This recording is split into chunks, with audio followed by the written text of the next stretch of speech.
Hi wiring winners, Jay from Simtech here. Working on this project, thought this might make a nice little simple video for you to have a look at. Won't be too long, but I'm just explaining the difference between the fuse and relays that you find in the normal installations and our body module, and why it might be easier to use a body module.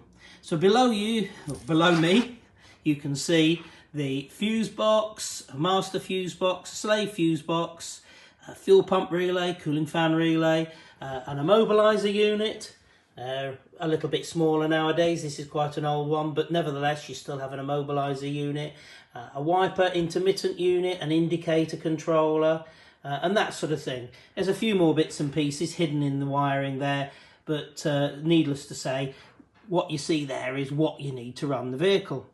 Now, we have compressed that over years. We've needed to do this, and we've compressed that all down into a body module that is integrated, and I'll bring into shot now. So this is our body module here. This is our smallest unit, and it's designed to fit into a Caterham 7, Cobra type car, or a small enclosed vehicle with doors.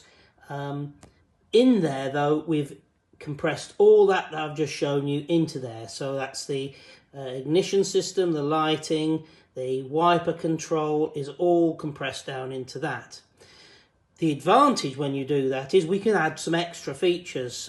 So with this we can control central door locking, a single electric handbrake, we can add in an alarm, immobiliser, there's a G sensor in there, and there's wireless. So if you want to add if you want switches on the dashboard for your lights, but you want to have the indicators on a steering wheel, in this unit there is an RF card, and that allows you to connect directly to our RF steering wheel system.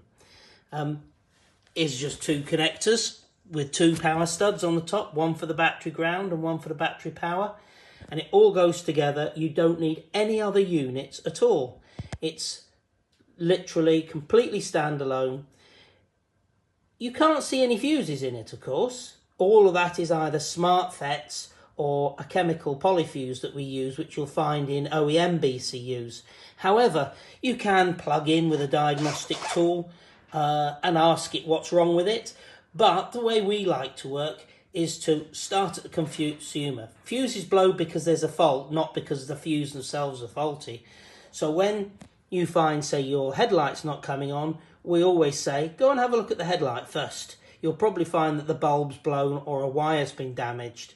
If it's been damaged and it's shorted out, the fuse will have tripped inside the BCU and it will have shut down that circuit to protect everything. And then when you repair it, you just power it up and everything's okay.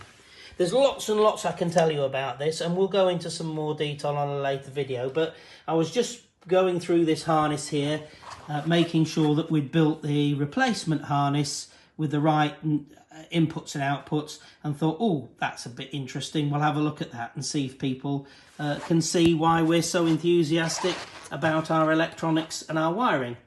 I'll do a video later on about the way we've reduced the wiring down to a very simple system. Nothing wrong with the original Mazda wiring. It's just that when you put it in a different car, it's just far too complex and far too, well, everything's in the wrong place really. So we'll show you that video later on. Bye for now.